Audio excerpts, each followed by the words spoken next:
समस्त को मोर नमस्कार। आउ गोटे भिडियोटे मुझे बनाऊे जेनटा कि आज आमर घरे चिकेन बिरयानी बनाऊँ। किसी भूल हेले मत क्षमा करेंगे, अधा अधा कट कट करके बनईचे तो भिडियोटा ठीक माने ठीक भाव में बनी नहीं पारी, किंतु जी भी मोर द्वारा ही मुझे चेष्टा करें।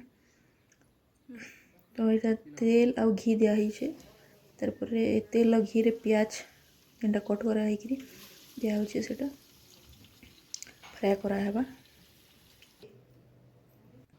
से आड़े यहाँ बिरयानी राइस पूरा हो जाइए जेनटा कि मुझे छानी देछे गोटे छानुछे भी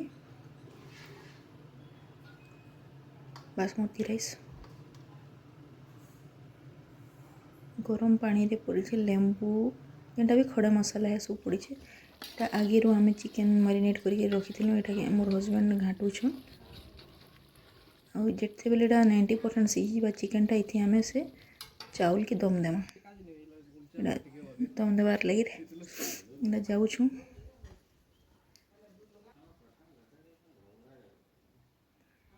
कम से कम 3 केजी चिकेन अच्छे। 3 केजी चिकेन रे 2.5 केजी पाखापाखि 2.5 केजी चाउल अच्छे।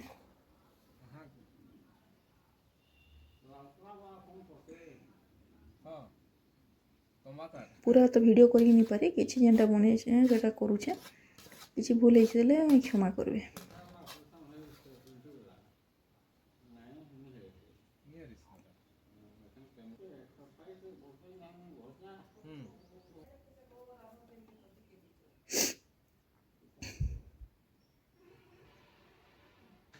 बालकोनी रे रंधा हो लेयर दिखे तार ऊपर मैरिनेट माने चिकेन दम बिरयानी जेन कराए से सब दिया फ्राए ओनियन तार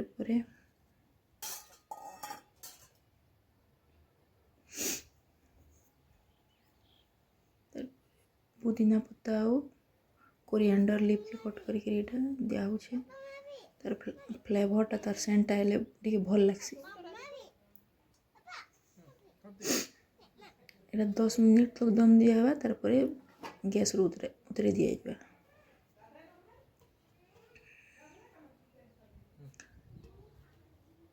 आईटा जेन चिकेन दम बिरयानी बनी आम टेस्ट कलु। टेस्ट करला एत बढ़िया बनी थिला जे मैंने पूरा हैदराबादी दम बिरयानी बहुत बढ़िया बनी थिला, सुपर।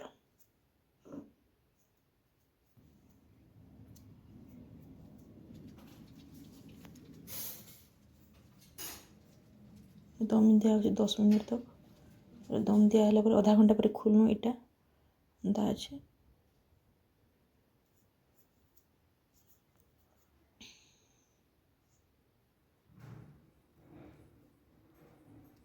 बनी थी चिकेन दम बिरयानी बहुत टेस्टी बनता है, 1 नंबर।